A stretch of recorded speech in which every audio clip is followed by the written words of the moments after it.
Hello. I hope you are doing well. I'm sad to announce that I am using the last owl match tonight.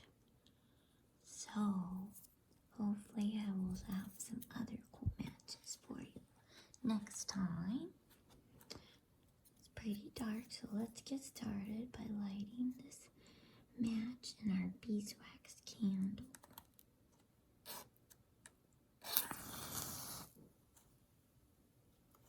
Thank you so much for watching and listening.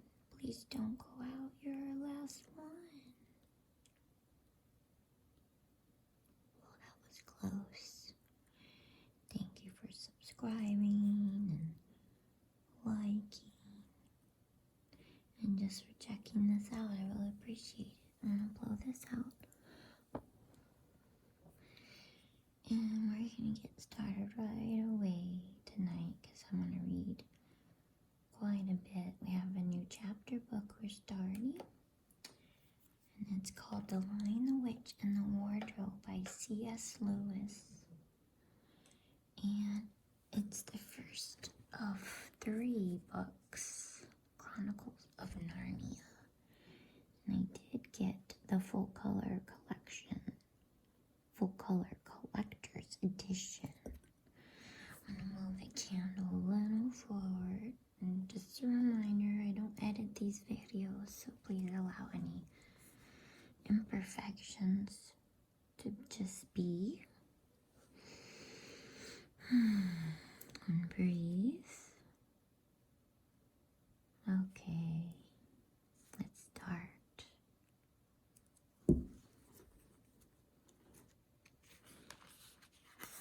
Open the door and enter a new world. Narnia, the land beyond the wardrobe door, secret place frozen in eternal winter. A magical country waiting to be set free. Lucy is the first to find the secret of the wardrobe in the professor's mysterious old house. At first, her brothers and sister don't believe her when she tells of her visit to the land of Narnia. But soon Edmund, then Peter, and Susan step through the wardrobe themselves.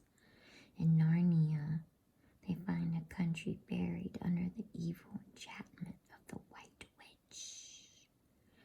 When they meet the great lion, Aslan, they realize they've been called to a great adventure and bravely join the battle to free Narnia from the witch's sinister spell.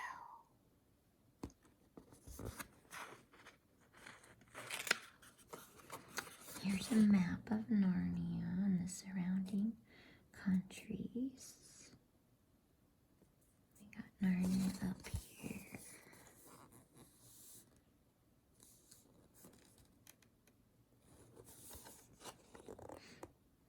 There's the wildlands of the north.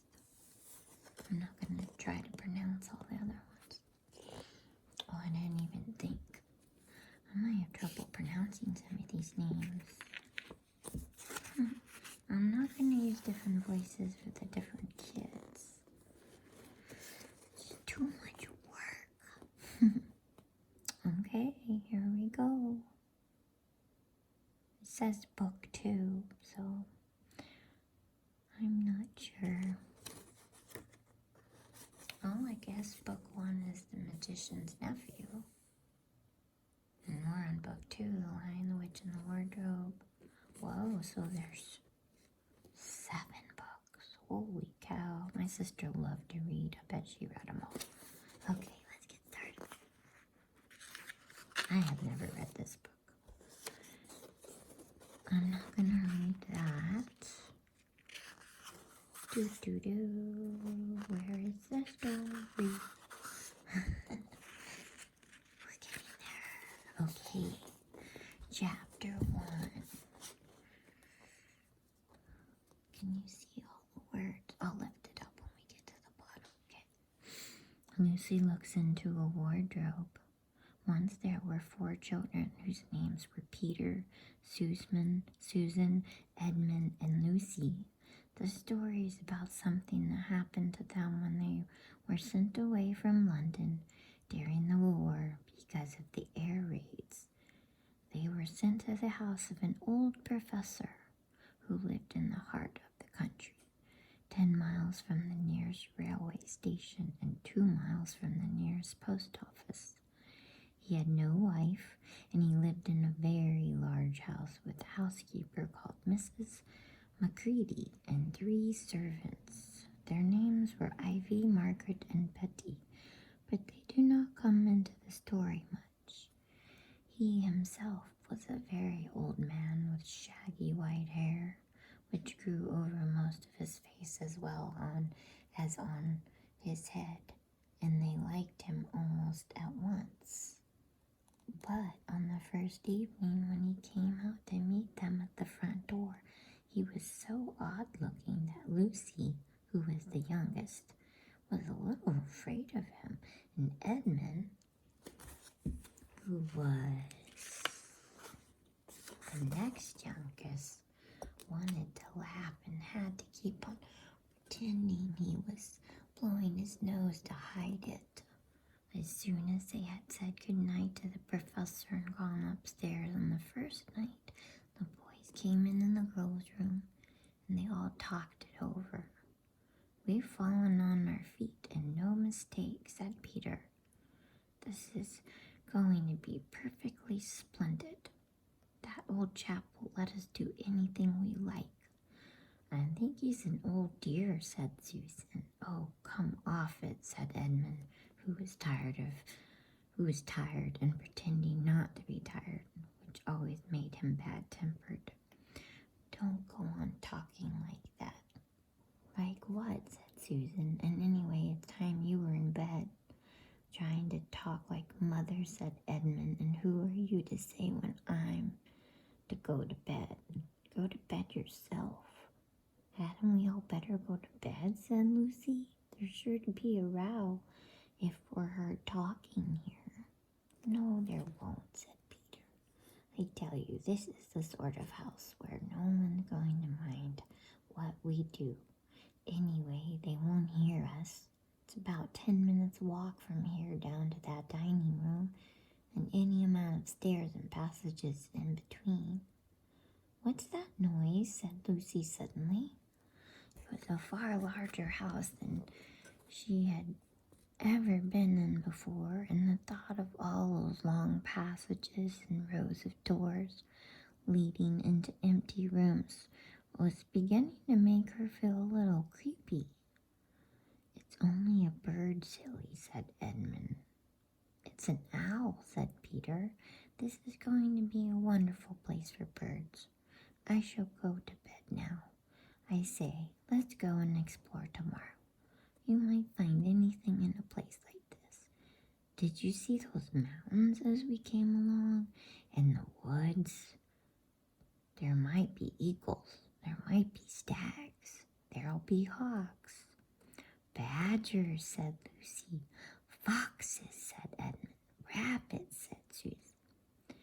But when next morning came, there was a steady rain falling so thick that when you looked out of the window, you could see neither the mountains nor the woods nor even the stream in the garden. "Of course it would be raining," said Edmund. They had just finished their breakfast with the professor and were upstairs in the room he had set apart for them. A long, low room with 2 windows looking out in one direction and 2 in another. "Do stop grumbling, Ed," said Susan. 10 to 1 it'll clear up in an hour or so, and in the meantime we're pretty well off. There's a wireless and lots of books."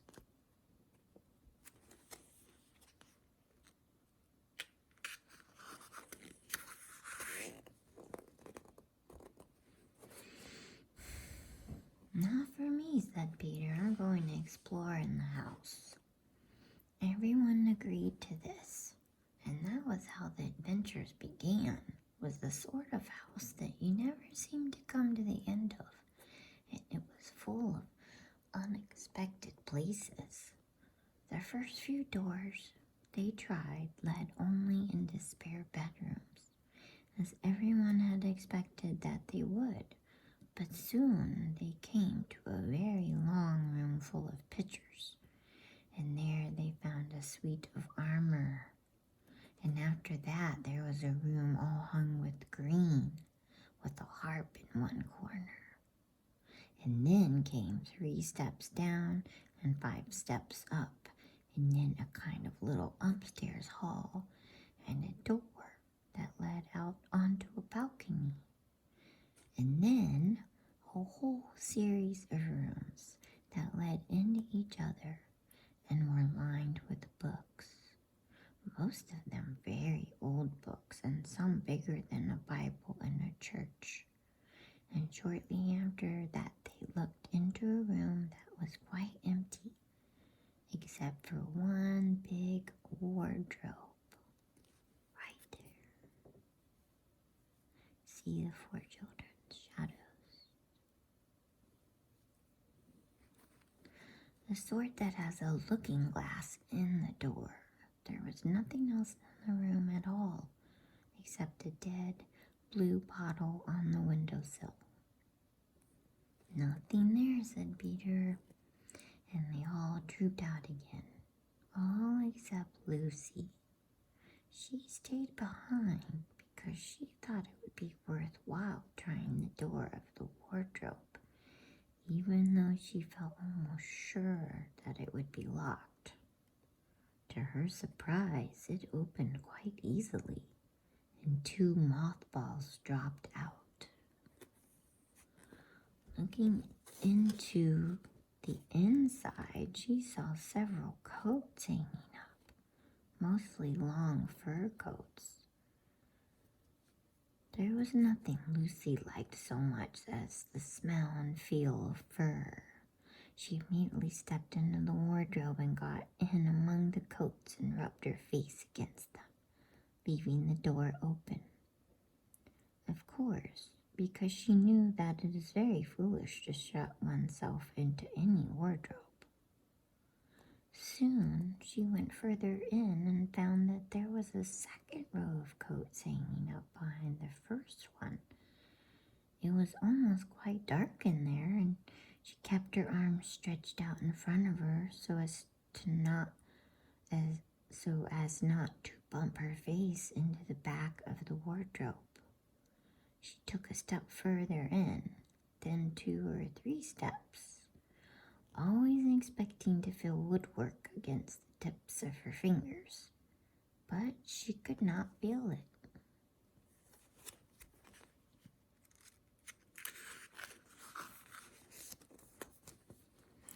This must be a simply enormous wardrobe, thought Lucy, going still further in and pushing the soft folds of the coats aside to make room for her.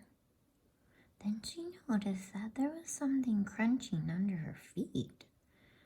I wonder, is that more mothballs? She thought, stooping down to feel it with her hand. But instead of feeling the hard, smooth wood of the floor of the wardrobe, she felt something soft and powdery and extremely cold. This is very queer, she said, and went on a step or 2 further. I think that word had a different meaning back then, like strange. Next moment, she found that what was rubbing against her face and hands was no longer soft fur, but something hard and rough and even prickly. Why, is it just like branches of trees? Exclaimed Lucy.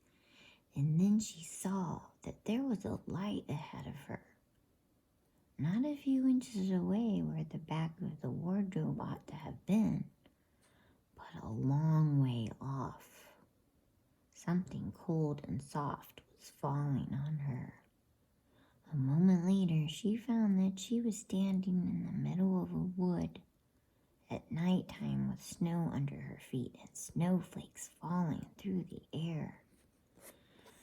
Lucy felt a little frightened, but she felt very inquisitive and excited as well. She looked back over her shoulder, and there, between the dark tree trunks, she could still see the open doorway of the wardrobe and even catch a glimpse of the empty room from which she had set out.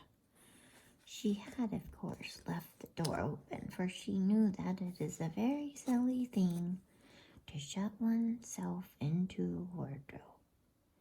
It seemed to be still daylight there. I can always get back if anything goes wrong, thought Lucy. She began to walk forward, crunch, crunch, over the snow and through the wood toward the other light.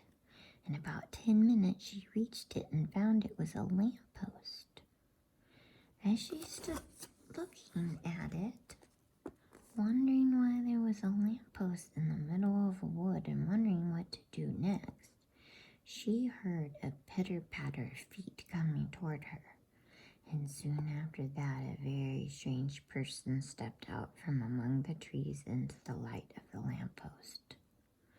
He was only a little taller than Lucy herself.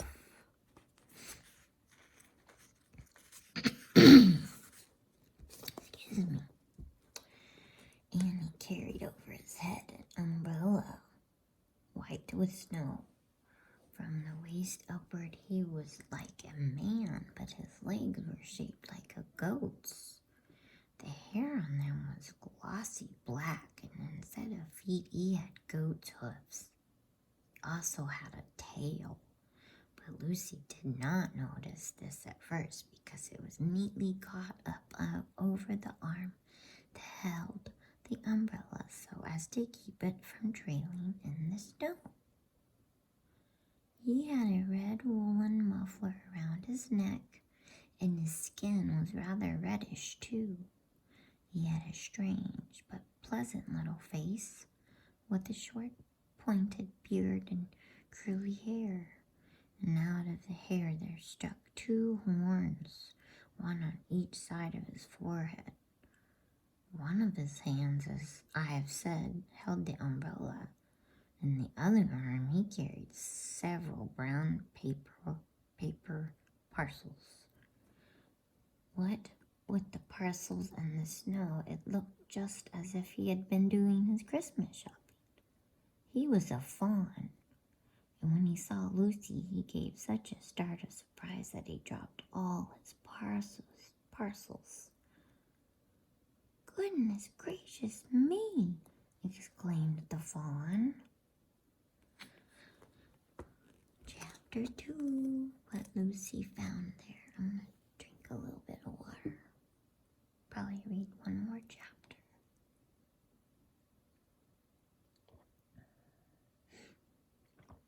I really hope you're having a good day or night. I hope this is helping to relax you. Thank you so much for listening. Chapter 2, what Lucy found there. "Good evening," said Lucy, but the fawn was so busy picking up its parcels that at first it did not reply.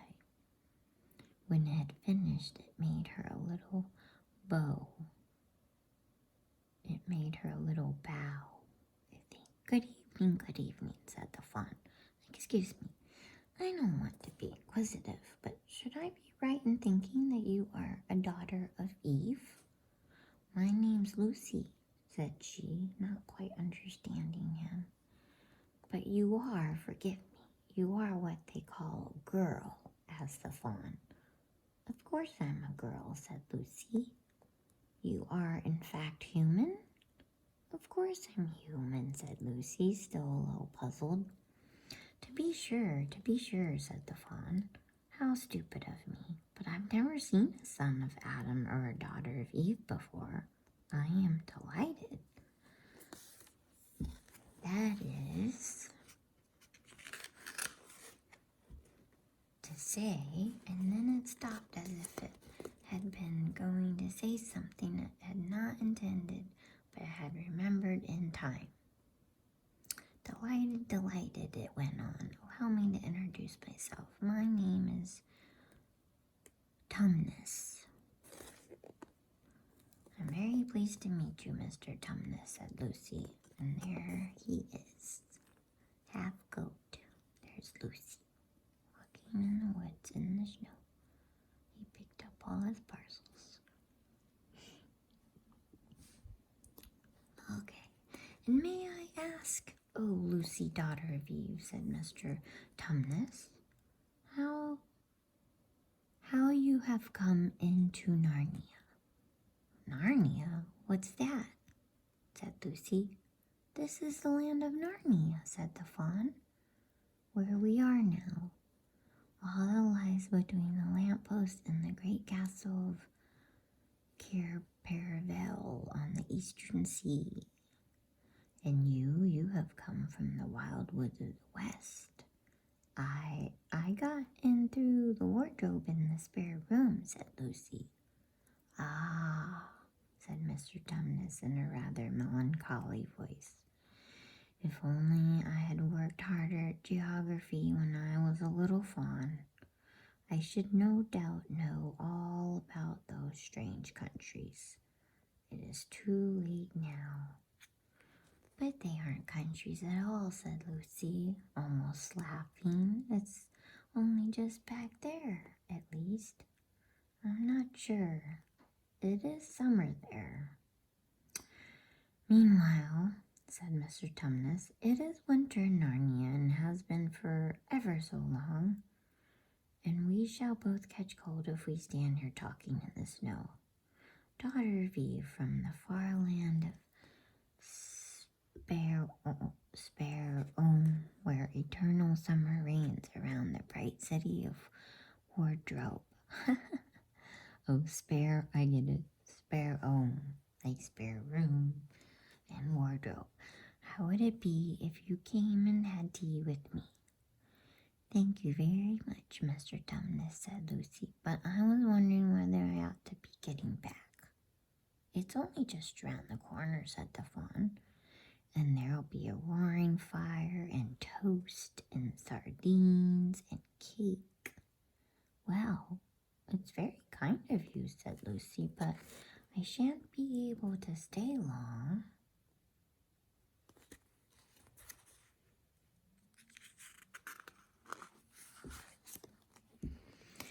If you will take my arm, daughter of Eve, said Mr. Tumnus, I shall be able to hold the umbrella over both of us.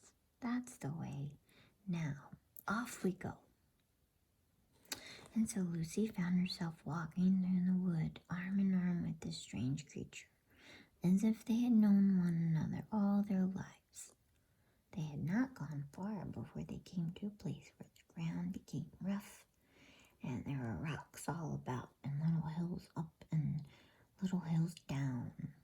At the bottom of one small valley, Mr. Tumnus turned suddenly aside, as if he were going to walk straight into an unusually large rock. But at the last moment, Lucy found he was leading her into the entrance of a cave. As soon as they were inside, she found herself blinking in the light of a wood fire.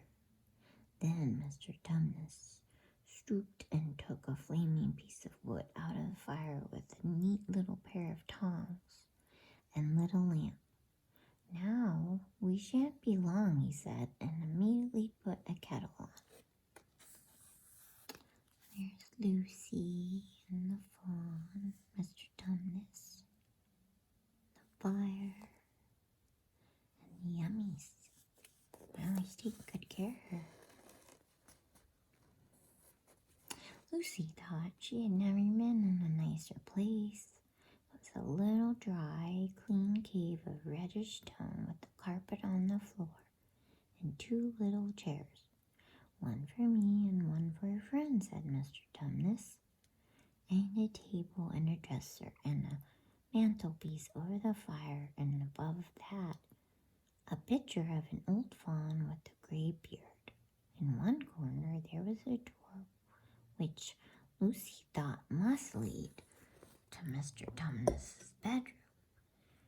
And on one wall was a shelf full of books. Lucy looked at these while he was setting out the tea things.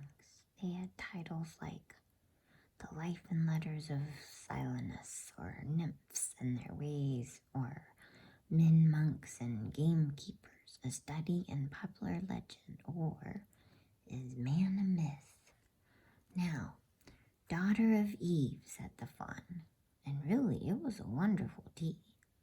There was a nice brown egg, lightly boiled for each of them, and then sardines on toast, and then buttered toast, and then toast with honey, and then a sugar-topped cake. And when Lucy was tired of eating, the fawn began to talk. He had wonderful tales to tell of life in the forest.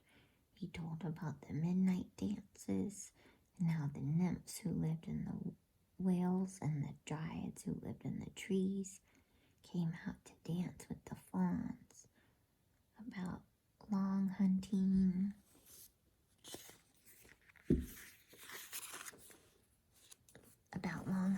parties after the milk-white stag who could give you wishes if you caught him. This guy, there's them celebrating. About feasting and treasure seeking with the wild red dwarves and deep mines and caverns far beneath the forest floor. And then about summer when the woods were green and old Silenus on his fat donkey would come to visit them, and sometimes Bacchus himself, and then the streams would run with wine instead of water, and the whole forest would give itself up to jollification for weeks on end. Not that it isn't always winter now, he added gloomily. Then, to cheer himself up, he took out from its case on the dresser a strange little flute that looked as if it were made of straw and began to play. And the tune he played made Lucy want to cry and laugh and dance and go to sleep all at the same time. It must have been hours later when she shook herself and said, "Oh, Mr. Tumnus, I'm so sorry to stop you, and I do love that tune, but really I must go home. I only meant to stay for a few minutes." "It's no good now, you know," said the fawn, laying down its flute and shaking its head at her very sorrowfully. "No good?" said Lucy, jumping up and feeling rather frightened. "What do you mean? I've got to go home at once. The others will be wondering what has happened to me." But a moment later she asked, "Mr. Tumnus, whatever is the matter?" For the fawn's brown eyes had filled with tears, and then the tears began trickling down its cheeks, and soon they were running off the end of its nose, and at last it covered its face with its hands and began to howl. Mr. Tumnus, said Lucy in great distress. Don't. What is the matter? Aren't you well? Dear Mr. Tumnus, do tell me what is wrong." But the fawn continued sobbing as if its heart would break. And even when Lucy went over and put her arms around him and lent him her handkerchief, he did not stop. He merely took the handkerchief and kept on using it,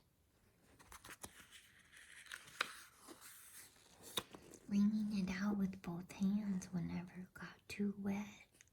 There he is crying.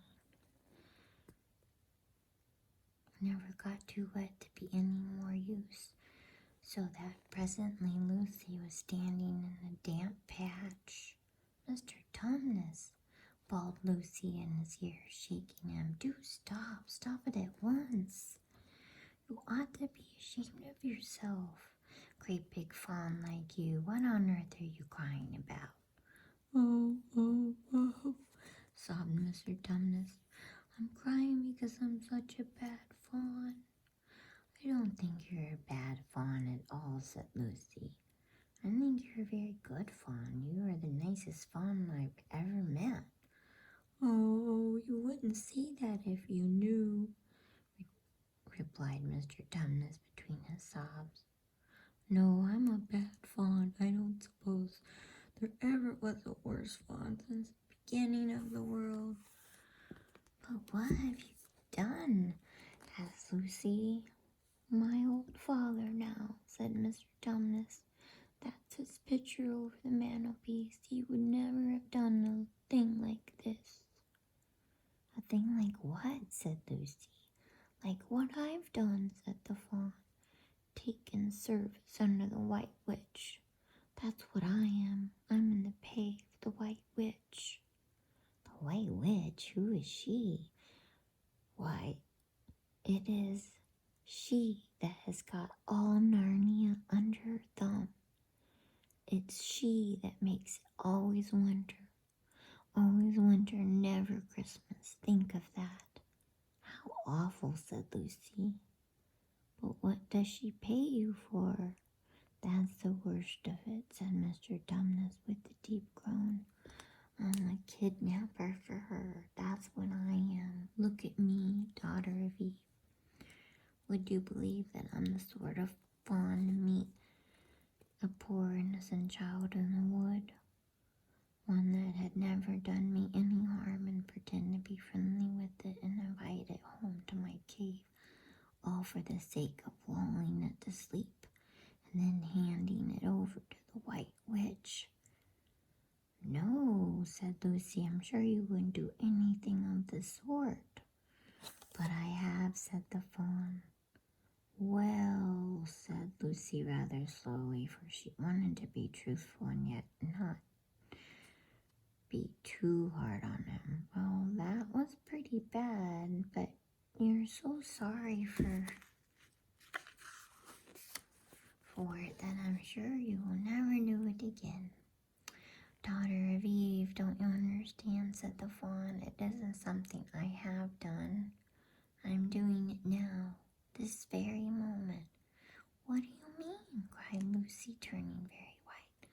You are the child, said Tumnus. I had orders from the White Witch that if I ever saw a son of Adam or a daughter of Eve in the wood, I was to catch them and hand them over to her. And you are the first I ever met, and I've pretended to be your friend and asked you to tea, and all the time I've been meaning to wait till you were asleep and then go and tell her. Oh, but you won't, Mr. Tumnus, said Lucy. You won't, will you? Indeed, you really mustn't. And if I don't, said he, beginning to cry again, she's sure to find out, and she'll have my tail cut off and my horns sawn off and my beard plucked out, and she'll never wave her wand over my beautiful cloven hooves and turn them into horrid, solid hooves like wretched horses. And if she is extra and especially angry, she'll turn me into stone, and I shall be only a statue of a fawn in her horrible house, till the 4 thrones at Paravel are filled. And goodness knows when that will happen, or whether it will ever happen at all. I'm very sorry, Mr. Tumnus, said Lucy, but please let me go home. Of course I will, said the fawn. Of course I've got to. I see that now. I hadn't known what humans were like before I met you. Of course I can't give you up to the witch, not now that I know you, but we must be off at once. I'll see you back to the lamppost. I suppose you can find your own way from there back to Spare Ohm and Wardrobe. I'm sure I can, said Lucy. We must go as quietly as we can, said Mr. Tumnus. The whole world, the whole wood is full of her spies. Even some of the trees are on her side. And there they go, back to the lamppost. and left the tea things on the table, and Mr. Tumnus once more put up his umbrella and gave Lucy his arm, and they went out into the snow. The journey back was not at all like the journey to the fawn's cave. They stole along as quickly as they could without speaking a word. And Mr. Tumnus kept to the darkest places. Lucy was relieved when they reached the lamppost again. "Do you know your way from here, daughter of Eve?" said Tumnus. Lucy looked very hard between the trees and could just see in the distance a patch of light that looked like daylight. "Yes," she said, "I can see the wardrobe door." "Then be off home as quick as you can," said the fawn. And can you ever forgive me for what I meant to do?" "Why, of course I can," said Lucy, shaking him heartily by the hand. "And I do hope you won't get into dreadful trouble on my account." "Farewell, daughter of Eve," said he. "Perhaps I may keep the handkerchief." "Rather," said Lucy, and then ran toward the far-off patch of daylight as quickly as her legs would carry her. And presently, instead of rough branches brushing past her, she felt coats, and instead of crunching snow under her feet, she felt wooden boards. And all at once she found herself jumping out of the wardrobe into the same empty room from which the whole adventure had started. She shut the wardrobe door tightly behind her and looked around, panting for breath. It was still raining, and she could hear the voices of the others in the passage. "I'm here," she shouted. "I'm here. I've come back. I'm all right." That's the end of chapter 2. So next time we'll do chapter 3 and 4 and maybe more. Thank you so much for listening. If you haven't subscribed yet, please subscribe. It would mean so much to me. And I hope you have a good day or night. It really